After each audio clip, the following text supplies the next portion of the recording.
In unit 2.2, we'll be solving an example. We'll be solving a question related to the bisection method. We will be basically finding a root of a function. As you can see on your screens, we have a function x cube plus 3x minus 5, and its root lies between 1 and 2. यहाँ हमने दो values ले ली हैं interval जिसके बीच में इसका root lie करता है. अगर ये वैल्यूज़ ना भी गिवन हो, हम रैंडमली कोई भी दो वैल्यूज़ ले सकते हैं, बट वो दो वैल्यूज़ ऐसी होनी चाहिए जिसके बीच में रूट लाई करता हो. इसका मतलब है कि किसी एक वैल्यू पे फंक्शन की वैल्यू नेगेटिव आती हो और किसी दूसरी वैल्यू पे फंक्शन की वैल्यू पॉजिटिव आती हो. अब होता क्या है कि बाइसेक्शन मेथड या जो भी ब्रैकेटेड रूट फाइंडिंग मेथड हैं, उसमें आपका रूट क्योंकि ब्रैकेटेड है और हर आइट्रेशन के बाद रूट ब्रैकेटेड ही रहना है, तो ये सबसे रिलायबल मेथड्स होते हैं, बिकॉज इसमें आपका जो मेथड है वो रूट की तरफ कन्वर्ज ज़रूर करेगा. मोर स्पेसिफिकली अगर हम बाइसेक्शन मेथड की बात करते हैं, तो ये हर आइट्रेशन के साथ मिड पॉइंट लेता जा रहा है और हर आइट्रेशन के साथ रूट के करीब होता जा रहा है. तो this is one of the most reliable method जो कि 100% रूट की तरफ कन्वर्ज करेगा. लेकिन बाइसेक्शन मेथड की कन्वर्जेंस बहुत स्लो होती है. ये कन्वर्ज तो करता है, 100% कन्वर्ज करेगा, बट इसकी कन्वर्जेंस बहुत स्लो होती है as compare to the other methods. हम दूसरे मेथड्स में देखेंगे जो शायद इतने रिलायबल ना हो, लेकिन उनकी कन्वर्जेंस बड़ी फास्ट होगी. तो बाइसेक्शन मेथड का एक जो एडवांटेज है वो ये है कि ये सबसे ज़्यादा रिलायबल मेथड है. लेकिन इसका एक डिसएडवांटेज ये है कि इसकी कन्वर्जेंस बहुत स्लो होती है. अब अगर हमारी रिलायबिलिटी हमारे लिए ज़्यादा मैटर करती है तो we'll be using this method. अगर हमारे लिए कन्वर्जेंस स्पीड के कितना जल्दी कन्वर्ज करना ये मेथड मैटर करता है, तो will be switching on to some other method. So we have this question x cube plus 3x minus 5 function है. इसका रूट इसके बीच में लाई करता है. जो टॉलरेंस लेवल हमने लिया है वो है 1 × 10⁻³ -3. 1 × 10⁻³ -3 का मतलब है 0.001 से कम हमारा अगर टॉलरेंस लेवल होगा, मतलब एरर होगा, तो हम उसे रोक देंगे और वो हमारा एक्सेप्टेबल आंसर होगा.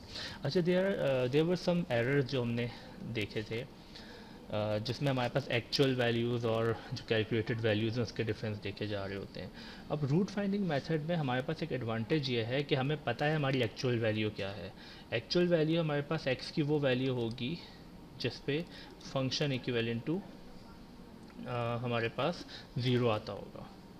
एक्स की वो वैल्यू होगी जिससे फंक्शन इक्विवेलेंट टू ज़ीरो आता होगा.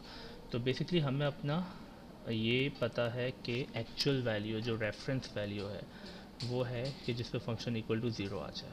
तो हम x की जो भी नई अपडेटेड वैल्यू आएगी इस पे फंक्शन की वैल्यू निकाल के देखते जाएंगे. अब वो ज़ीरो से कितना डेविएट कर रही है. ट्रू एरर, एक ट्रू एरर हमने देखा था. ट्रू एरर क्या था? ट्रू एरर था आपकी एक्चुअल वैल्यू, ट्रू वैल्यू और आपकी कैलकुलेटेड वैल्यू का डिफरेंस. तो ट्रू वैल्यू हमारे पास क्या है? ट्रू वैल्यू हमारे पास ज़ीरो है, फंक्शन की ट्रू वैल्यू. जो हम एक्स की वैल्यू निकालेंगे उस पर जो फंक्शन की वैल्यू आ रही है वो ज़ीरो है, और जो भी वैल्यू आएगी वो हम इसमें से सब्ट्रैक्ट करते जाएंगे. ये हम देखेंगे साथ साथ जब कैलकुलेशन परफॉर्म कर रहे होंगे. ओके, तो let's move towards the solution. ये फंक्शन है हमारे पास. Use bisection method to determine the real root f of x is equal to x cube plus 3x minus 5. तो सबसे पहला जब इसका सॉल्यूशन फाइंड करना है,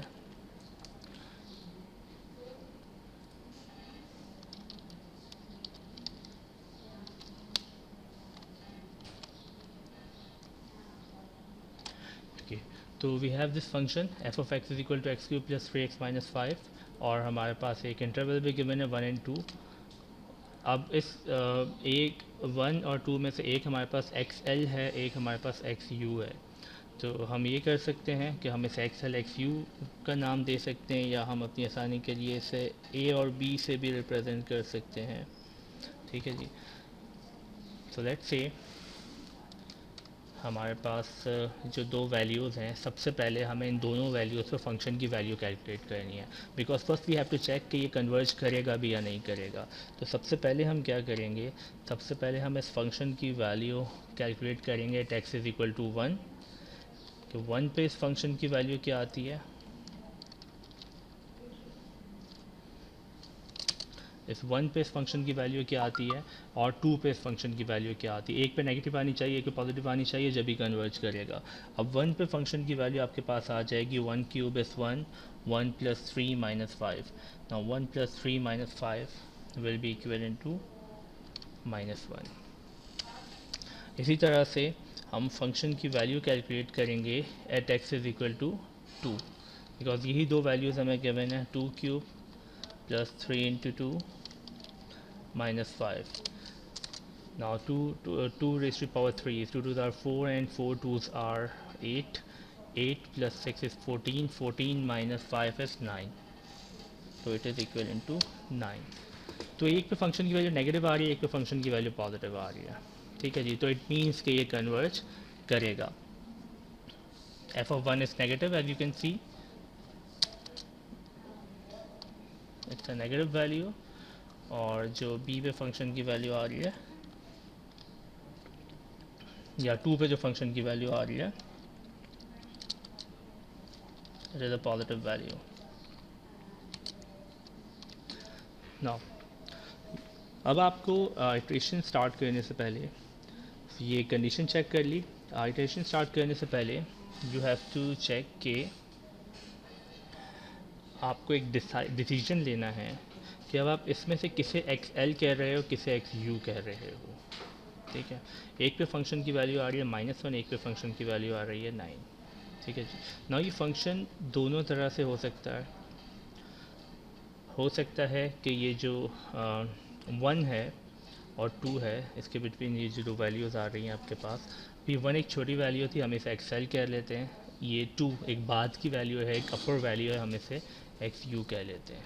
ठीक है जी, और फिर इसी स्टैंडर्ड को हम लेके चलेंगे। इसके लिए हमें करना ये होगा, हम एक टेबल बना लेंगे साइड पे। साइड में हम कैलकुलेशंस परफॉर्म करते जाएंगे और फिर उस टेबल में ये वैल्यूज़ पुट ऑन करते जाएंगे।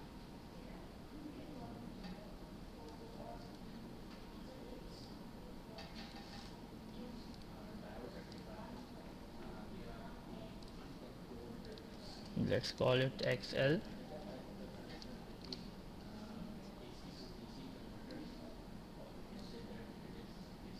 और दूसरी वैल्यू हमारे पास हो जाएगी XU।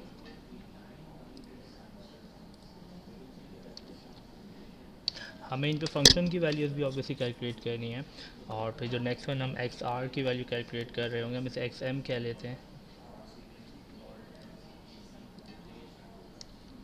XM या XR इसे कह सकते हैं। और फिर जो फाइनल हमें डिसीजन लेना है वो फंक्शन की वैल्यू के बेस पे लेना है कि जो XM होगा इस पे फंक्शन की वैल्यू क्या आती है हमारे पास।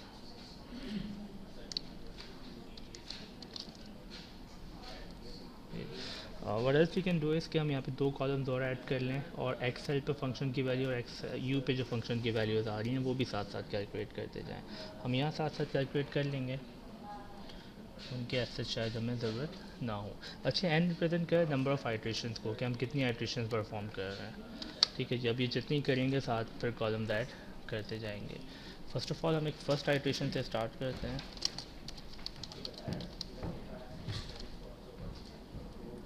फर्स्ट आइट्रेशन में अगर आप देखें, फर्स्ट आइट्रेशन में आपके पास एक्सएल की वैल्यू क्या है। नाउ एक पे फंक्शन की वैल्यू नेगेटिव आई थी, एक पे पॉजिटिव। सबसे पहले तो आप एक अपनी आसानी के लिए ये कर सकते हैं कि आप अपनी आसानी के लिए यहाँ लिख भी सकते हैं कि एक्सएल वो पॉइंट है जिस पे फंक्शन की वैल्यू नेगेटिव आ रही है, एक्स यू वो पॉइंट है जिस पे फंक्शन की वैल्यू आपके पास पॉजिटिव आ रही है। ये सिर्फ अपनी आसानी, क्योंकि आपको अपडेट करनी होंगी अब इन वैल्यू, जब आप अपडेट करेंगे तो अपडेट करना आपके लिए आसान हो जाएगा। एक्सएल वो पॉइंट है जिससे फंक्शन की वैल्यू नेगेटिव है, एक्स यू वो पॉइंट है जिससे फंक्शन की वैल्यू पॉजिटिव है। अच्छा, ये ज़रूरी नहीं है कि एक्सएल पे नेगेटिव हो, एक्स यू पे पॉजिटिव हो, ये हम डिस्कस कर भी चुके हैं। इट डिपेंड्स कि फंक्शन आपका इस तरह से है या इस तरह से है, ये हम डिस्कस कर चुके हैं इनिशियली। तो यू नो कि ये वाइस वर्सा भी हो सकता है, लेकिन दोनों केसेस में इट विल रिमेन सेम। बस आपको इनिशियली डिसाइड करना होगा कि किसे आप एक्सएल कह रहे हैं, किसे एक्स यू कह रहे हैं। इनिशियली डिसाइड कर लें, थ्रू आउट उसी स्ट्रक्चर को लेके चलें। अच्छा, अब एक्सएल की पहली वैल्यू आपके पास क्या है। एक्सएल इनिशियल वैल्यू आपके पास थी 1, जिस पे फंक्शन की वैल्यू नेगेटिव आई थी, तो 1 पे फंक्शन की वैल्यू नेगेटिव आई थी। पॉजिटिव किससे फंक्शन की वैल्यू आई थी, 2 पे, 2 पे फंक्शन की वैल्यू पॉजिटिव आई थी। तो ये आपके पास हो गया। एक्स एम क्या होता है? अब फर्स्ट आइट्रेशन आप परफॉर्म कर रहे हैं, तो यू नो कि एक्स एम आपके पास क्या है। एक्स एम के लिए you have the formula, mid point formula, क्योंकि आपको मिड पॉइंट निकालना होता था इन दोनों का मिड पॉइंट निकालेंगे, तो it will be like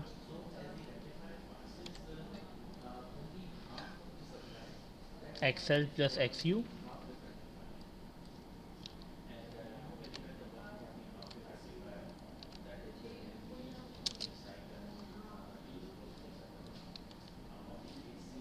x L plus x you divided by 2। तो ये आपके पास मिड पॉइंट फार्मूला था, ये मिड पॉइंट फार्मूला अप्लाई करेंगे। एक्सेल की वैल्यू हमारे पास, अच्छा हम जब फर्स्ट आइट्रेशन परफॉर्म कर रहे हैं हमें ये फर्स्ट रो में से वैल्यूज़ लेनी है। एक्स एल की वैल्यू अभी फर्स्ट आइट्रेशन में हमारे पास क्या है, we have x l equivalent to 1, और एक्स यू की फर्स्ट आइट्रेशन में वैल्यू हमारे पास क्या है, h two divided by 2। 1 plus 2 is 3, 3 divided by 2 is 1.5। तो एक्स एम की वैल्यू आपके पास आ गई 1.5, तो सिंपली आप यहाँ लिख देंगे 1.5, या आपके पास फर्स्ट आइट्रेशन में एक्स एम की वैल्यू आ गई।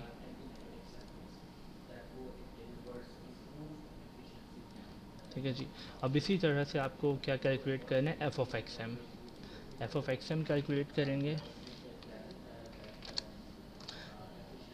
तो फर्स्ट आइट्रेशन में आपको f of x m calculate करें। एफ ऑफ एक्स एम का क्या मतलब है कि इस फंक्शन की वैल्यू, इस फंक्शन पे एक्स एम पुट कर देंगे। एक्स एम अब आपके पास क्या, 1.5, तो यू हैव दिस फंक्शन, और अब आपको x के लिए नहीं एक्स एम के लिए सॉल्व करना है, और एक्स एम आपने अभी अभी क्या कैलकुलेट किया, 1.5, तो now it will be 1.5 cube plus 3 into 1.5 minus 5, so f of 1.5 will be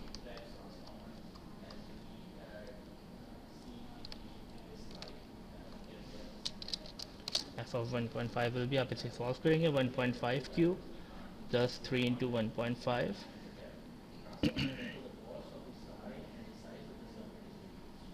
minus 5, it will be 2.875, it will be 2.875। so f of 1.5 आपके पास आ गया 2.875।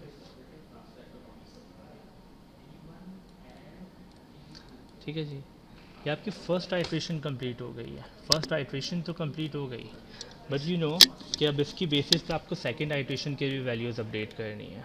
ठीक है जी, फर्स्ट आइट्रेशन तो कंप्लीट हो गई है, लेकिन अब इसकी बेसिस पे आपको सेकंड आइट्रेशन के लिए वैल्यूज़ अपडेट करनी है। अब आइट्रेशन का मतलब ये यही टास्क दोबारा परफॉर्म करेंगे, लेकिन अपडेटेड वैल्यूज़ के लिए। अच्छा, सबसे पहले अब आप चाहें तो यहाँ पे ट्रू एरर निकाल लें। ट्रू एरर आपके पास क्या है,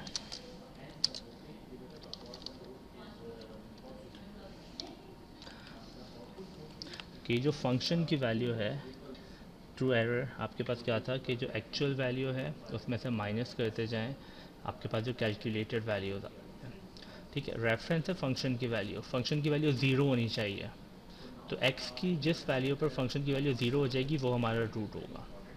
ठीक है जी, तो हम डिफरेंट एरर्स निकाल सकते हैं। लेट्स से इस केस में हम सिंपली फंक्शन की वैल्यू कोई एरर कंसिडर कर लिया। देखिए कि 2.875 ज़ीरो से कितना यूनिट दूर है, ज़ीरो से 2.875 यूनिट दूर है, मतलब मुझे अलग से कैलकुलेशन करने की ज़रूरत नहीं है। अगर मैं ज़ीरो में से जो कि एक्चुअल वैल्यू आनी है, रूट पे फंक्शन की वैल्यू होनी चाहिए, उसमें जो एक्चुअल वैल्यू ज़ीरो आनी चाहिए, ज़ीरो में से अगर मैं माइनस करता हूँ 2.875, तो ये आपके पास इट विल रिमेन 2.875।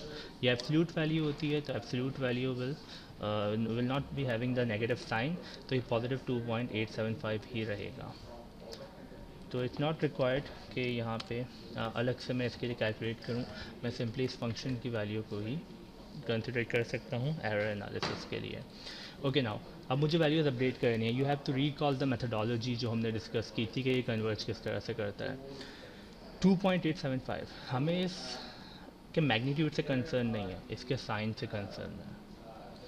फंक्शन की वैल्यू 1.5 पे फंक्शन की वैल्यू क्या आ रही है, पॉजिटिव, तो ये किसे रिप्लेस करेगा, इन दोनों में से किसी एक को रिप्लेस करना है। किसे रिप्लेस करेगा? जिस पर फंक्शन की वैल्यू पॉजिटिव आती है, 1.5। क्योंकि 1.5 पे फंक्शन की वैल्यू पॉजिटिव आई थी, तो ये उस वैल्यू को अपडेट करेगा जिससे हमने फंक्शन जिस पर फंक्शन की वैल्यू पॉजिटिव आती थी, विच इज़ एक्स यू, जब ये हमने ये ऊपर लिख दिया था। तो अब ये 1.5 इस 2 को रिप्लेस कर देगा, क्योंकि फंक्शन की वैल्यू पॉजिटिव है। नेगेटिव होती तो ये इसे रिप्लेस करता, क्योंकि इसने एक्स यू को रिप्लेस किया, तो अब negative value will remain same, ये 1 ही रहेगी। ठीक है जी। क्योंकि ये जो फंक्शन की वैल्यू आई थी 2.875 आई थी, और ये 2.875 क्या है? ये ग्रेटर देन ज़ीरो है। ग्रेटर देन ज़ीरो मतलब पॉजिटिव है, तो पॉजिटिव वाली को रिप्लेस करेगा। पॉजिटिव वाली कौन सी थी? 2, ये 2 को रिप्लेस कर देगा। इसने 2 को रिप्लेस कर दिया 1.5। अब आपका रूट पहले 1 और 2 के बीच में था, इन बिटवीन था, अब 1 और 1.5 के इन बिटवीन है। ठीक है जी। अब हम एक्स एम कैलकुलेट करेंगे, दोबारा से सेकेंड आइट्रेशन परफॉर्म करेंगे।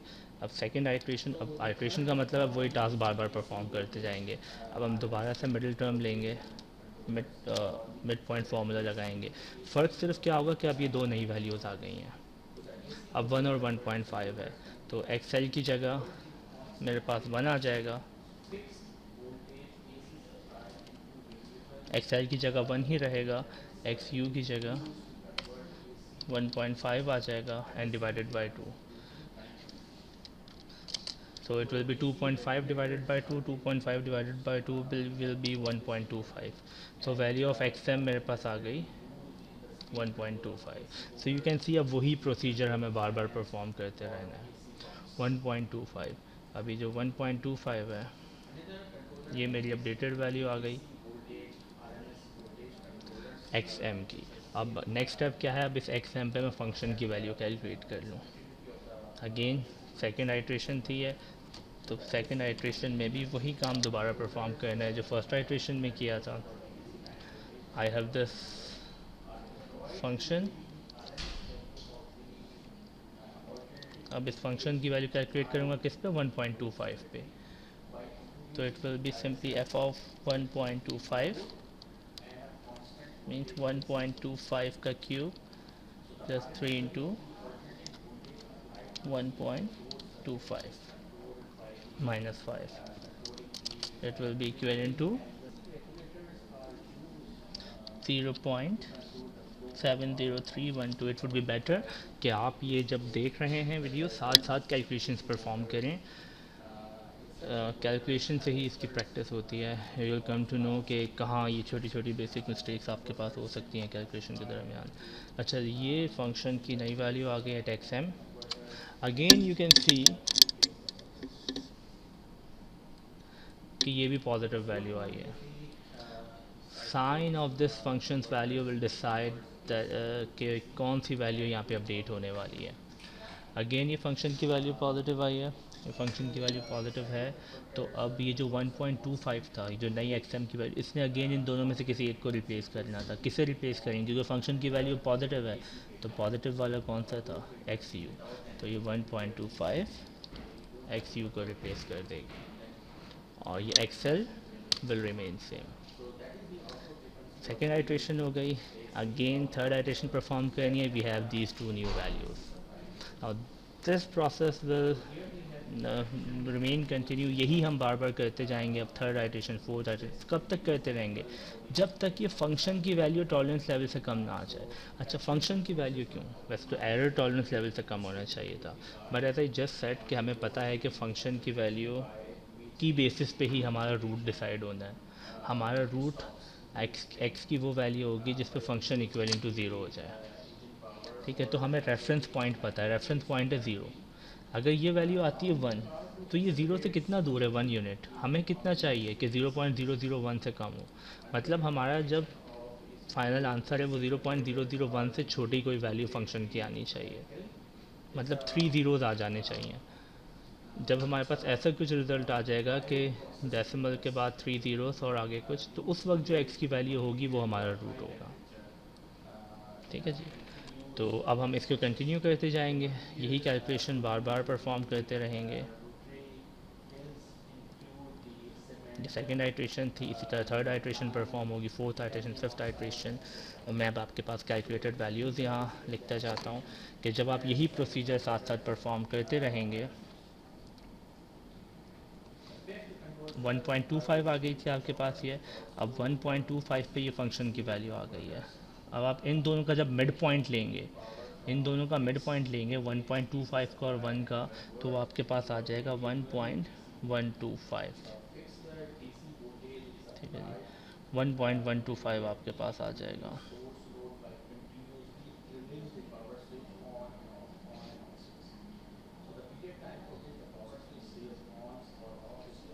अब इस 1.125 पे फिर आप फंक्शन की वैल्यू कैलकुलेट करेंगे।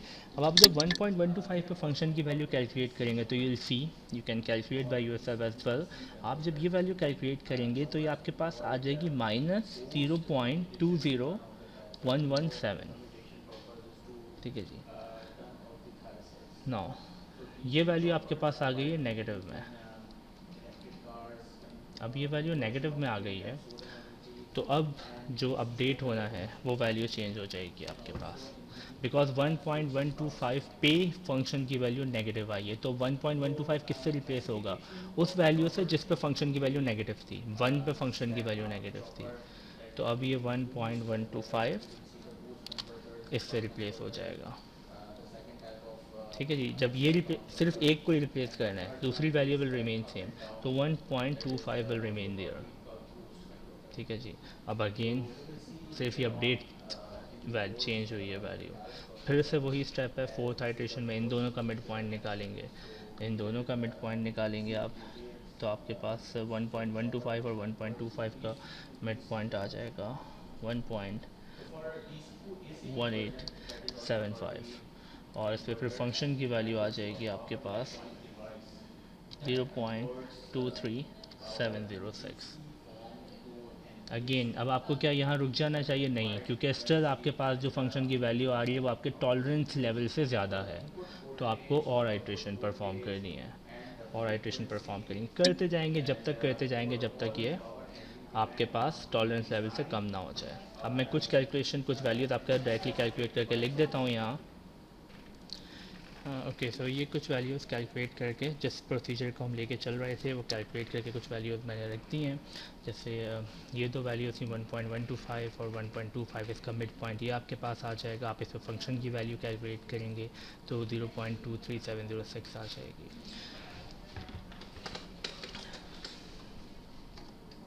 इसी तरह से अब आपके पास पॉजिटिव आई थी क्योंकि फंक्शन की वैल्यू इस x की वैल्यू पे, तो अब ये जो x की वैल्यू थी ये पॉजिटिव वाले से रिप्लेस हो गई।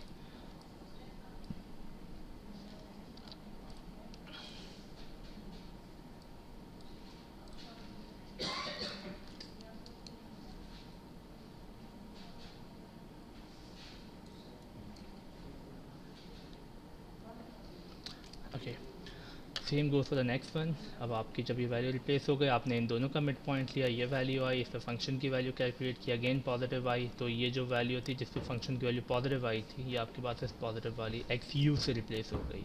अगेन एक्स एल और एक्स यू का मिड पॉइंट लिया, उस मिड पॉइंट पे जो अपडेटेड वैल्यू थी एक्स की, उस पर फंक्शन की वैल्यू नेगेटिव आई। तो अब नेगेटिव आने के बाद आपके इस एक्स एम को एक्स एल से रिप्लेस होना था, बिकॉज एक्स एल हमने वो पॉइंट लिया था जिससे फंक्शन की वैल्यू नेगेटिव है, तो ये इससे रिप्लेस हो गई। और फिर ये वैसे ही नीचे आ गया एक्स यू, इन दोनों का मिड पॉइंट लिया, एंड सो ऑन, ये चलता जाएगा। अच्छा, यहाँ आने तक भी आपके पास अभी टॉलरेंस लेवल मीट नहीं किया है, बिकॉज स्टिल फंक्शन की वैल्यू और ज़ीरो होनी चाहिए थी आइडियली। अभी ज़ीरो से 0.002 का जो डिफरेंस है वो 0.00254 यूनिट ही है, 0.001 से कम नहीं है। तो एक आइट्रेशन और परफॉर्म करनी है, एक आइट्रेशन और परफॉर्म करेंगे। तो अभी ये वैल्यू नेगेटिव आई थी इस पर फंक्शन की, तो इसे इस वैल्यू को रिप्लेस करना है, ये आपके पास रिमेन यही रहेगा। अब जब आप इन दोनों वैल्यूज़ का मिड पॉइंट निकालेंगे तो इन दोनों वैल्यूज़ का मिड पॉइंट आपके पास आ जाएगा 1.15405। इन दोनों का मिड पॉइंट आ गया। इस मिड पॉइंट पे जब आप फंक्शन की वैल्यू निकालेंगे तो it will be -0.00083। Now you can see कि दिस 0.00083 और जो आपके पास फंक्शन की वैल्यू आइडियली होनी चाहिए थी 0, उसका जो डिफरेंस है वो इस टॉलरेंस लेवल से कम है। टॉलरेंस लेवल था 1 × 10⁻³ मतलब वो टॉलरेंस लेवल आपके पास था 0.001 से लेसर वैल्यू होनी चाहिए।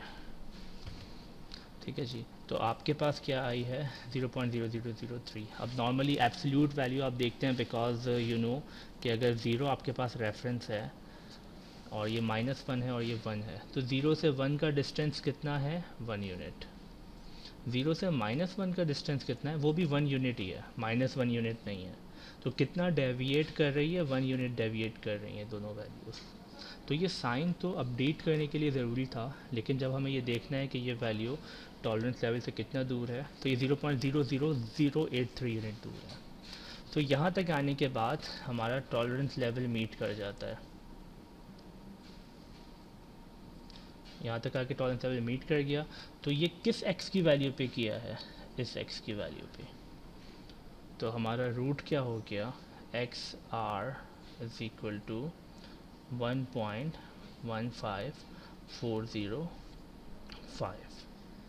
ये हमारा आंसर हो गया, ये हमारा रिक्वायर्ड रूट हो गया इस फंक्शन का। ठीक है जी, तो it is as simple as that. Bisection method, simply interval लें, उस इंटरवल पे बस ये देखें कि रूट उसके बीच में लाई करता है या नहीं करता है। मिड पॉइंट लें, मिड पॉइंट पे फंक्शन की वैल्यू कैलकुलेट करें, उस फंक्शन की वैल्यू जो आई है उसका जो साइन है, मैग्नीट्यूड से हमें कंसर्न नहीं है इस मेथड में, आगे वाले मेथड्स में होगा। उसके साइन को देखते हुए एक्स एल या एक्स यू में से किसी एक वैल्यू को अपडेट करें, फिर जो नई वैल्यूज़ हैं उनका मिड पॉइंट लें, नए मिड पॉइंट पे फंक्शन की वैल्यू कैलकुलेट करें, सो ऑन। ये इटरेशंस परफॉर्म करते रहेंगे कब तक, जब तक आपका टॉलरेंस लेवल मीट नहीं कर जाता। अगर आपका टॉलरेंस लेवल हम और बढ़ा दें 1 × 10⁻⁻5 कर दें, तो फिर हम और इटरेशंस परफॉर्म करते रहेंगे। ठीक है जी, तो this was the bisection method जिससे आपने ये रूट फाइंड कर लिया है। I'll put this solution in the slides as well, इसे मैं स्लाइड से भी कॉपी कर दूंगा।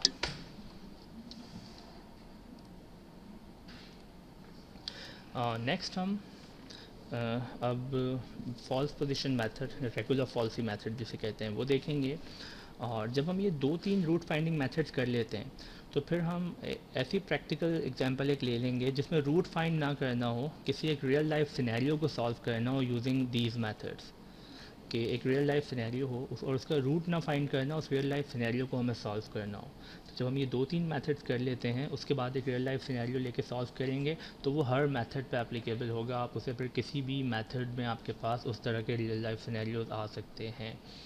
जैसे हमने इनिशियली एग्जांपल्स में डिस्कस किया था कि न्यूमेरिकल कंप्यूटिंग में आपको किस किस तरह की प्रॉब्लम्स सॉल्व करने में हेल्प मिलती है। इस यूनिट के लिए इतना ही है। नेक्स्ट हम रेगुलर फॉल्सी स्टार्ट करते हैं।